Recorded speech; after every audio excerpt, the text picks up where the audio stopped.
So it turns out that acrylic yarn kind of gets a little weird when it's 90 degrees and humid outside here in the Midwest, and probably other places.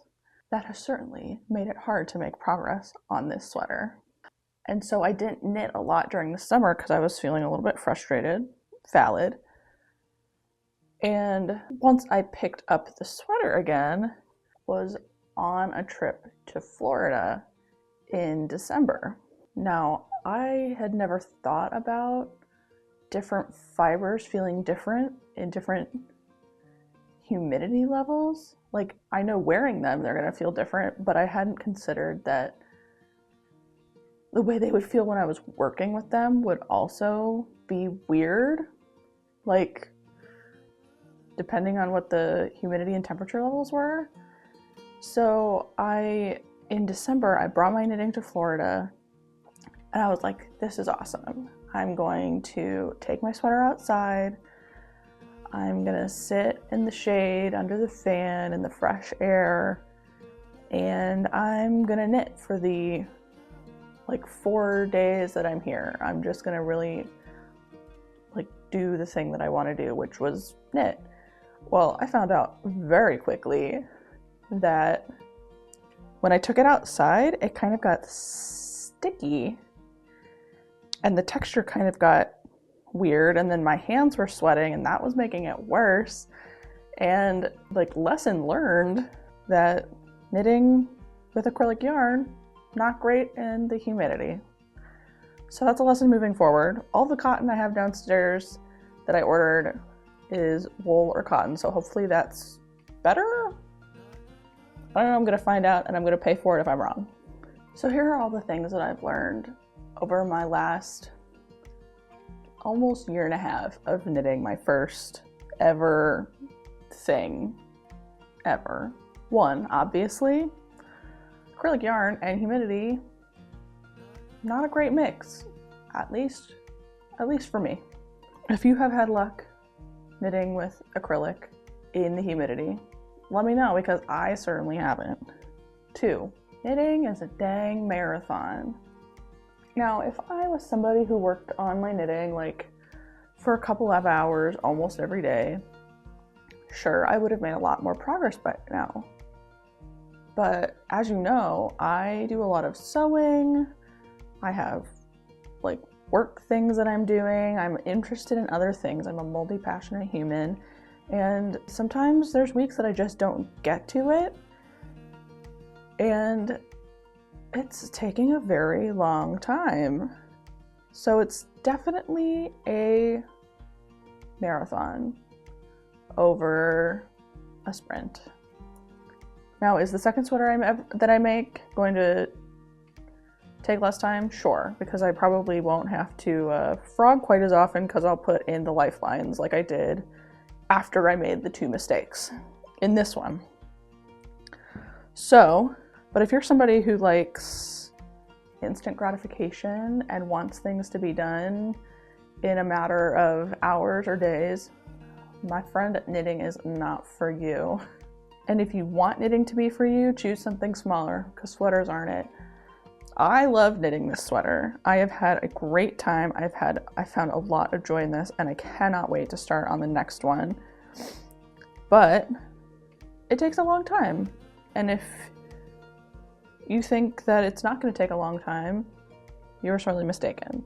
The third thing I've learned or really appreciated that I did in this process, oh my gosh, I'm bleeding, was I chose a project that had a free pattern and it had a free walkthrough video to go with it, so that I didn't have to go searching for technique videos if I didn't want to. So that made this infinitely more simple. I felt like the video that went along with this is the step-by-step sweater by Florence Miller. Her videos were very clear, they were easy to follow, and if I needed to look at it again, you just rewind and you look at it again. Had I tried to do this with just images or something like that, I think I would have had a much more difficult time. This is the third time in my life I've tried to learn how to knit.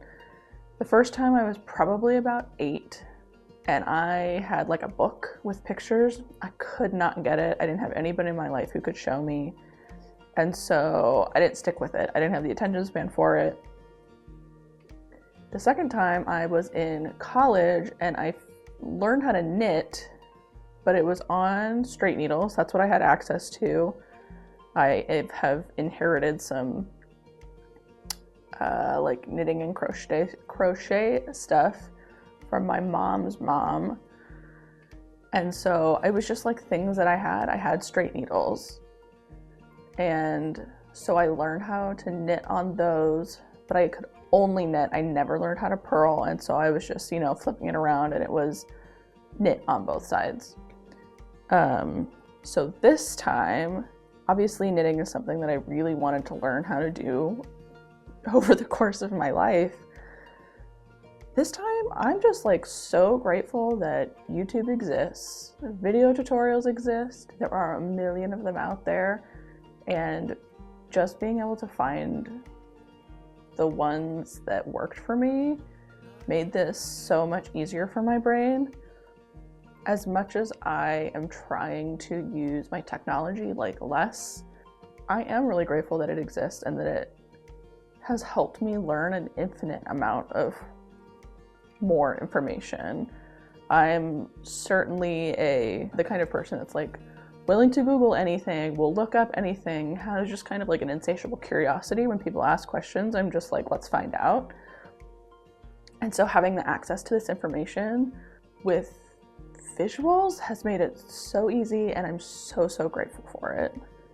The other thing that I'm really glad that I did in retrospect, I have collected many a hobby over the course of my life. And if there's one thing that I've learned, it's that I should not be spending buku money on expensive supplies. If I can't like a hobby on the cheap supplies, then I probably don't like the hobby. Now I know some people are gonna say, but nice yarn or nice, like I learned to paint with watercolors on a cheap set, like nice paper, nice watercolors, whatever. They make all the difference. And I'm like, they do. But if the process of, like blending paint or the actual process of knitting is not something that I like, it's probably not a supply problem, in my opinion.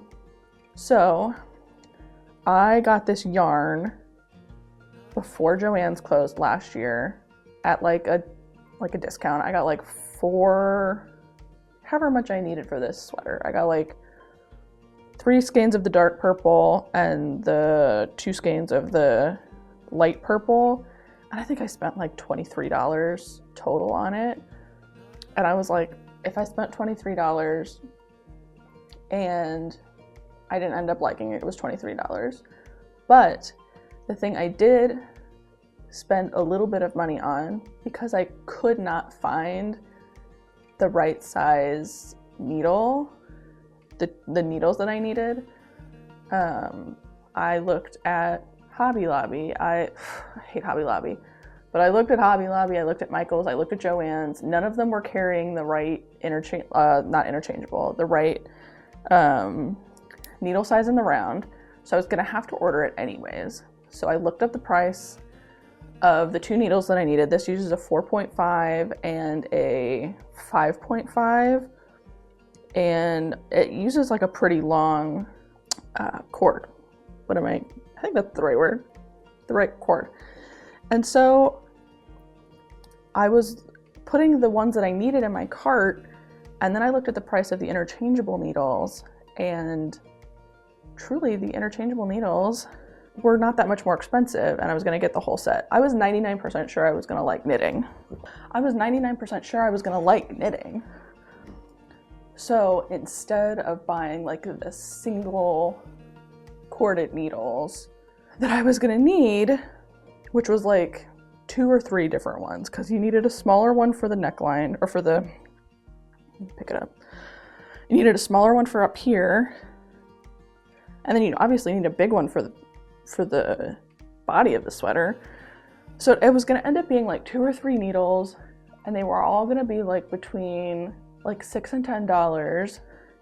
And I looked at an interchangeable needle set. This is not like, what is the brand?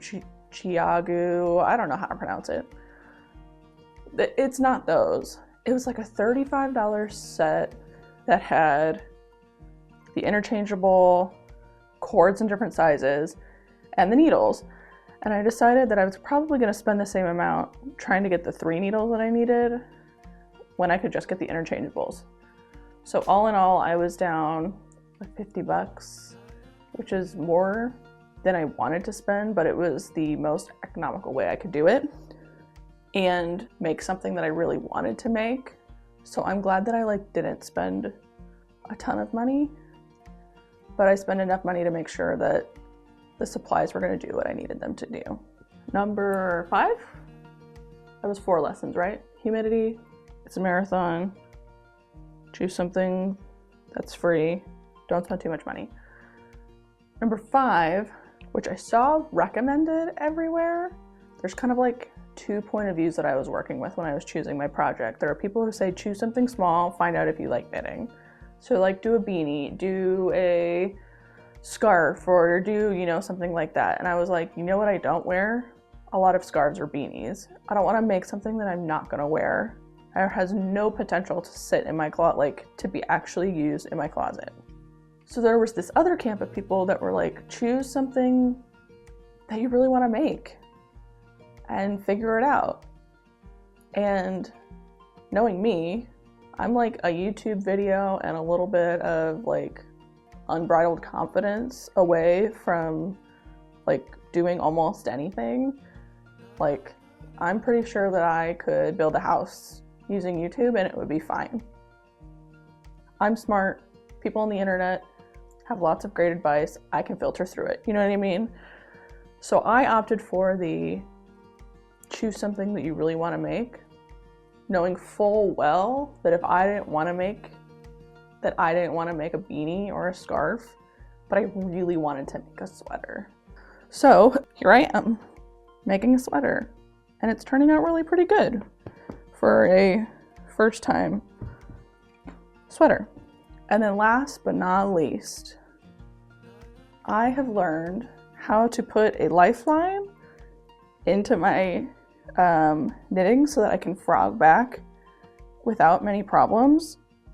And I've also learned how to put in a lifeline so that I don't have to put in a lifeline after I make the mistake. To fix some of those early basic mistakes like that, like dropped stitches or which way the stitch needs to go on the needles or things like that, I learned a lot in the first 2 iterations of my sweater. The first one, I think I got down to about here, and I realized that my increases had gotten funky, and I was like, you know what, it's fine. And then I was like, one mistake, whatever. And then I kind of had 3 or 4 more like mistakes throughout. I had a drop stitch that I hadn't seen, and it got to a point where I was just like, you know what? I'm not even I had the first 2 versions, I didn't even get close to breaking off the sleeves. I was just in the yoke. So I was like, you know what? Let's try again. Lessons learned. Experience behind you, like experience with you. Let's try again.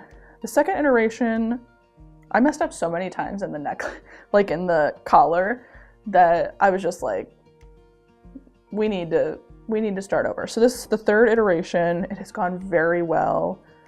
I've had a few mistakes, but I've learned how to fix them, and I'm feeling very confident that the next sweaters that I do, I'll be able to learn different ways to cast on or cast off. I just did a traditional cast off on this, on the bottom, and it feels really pretty stretchy to me. And maybe it's just the way that I was holding my tension, but there's also a few mistakes in the bottom where my knits and purls got off, but you know what? You can't really see it. I'll wear it in the back.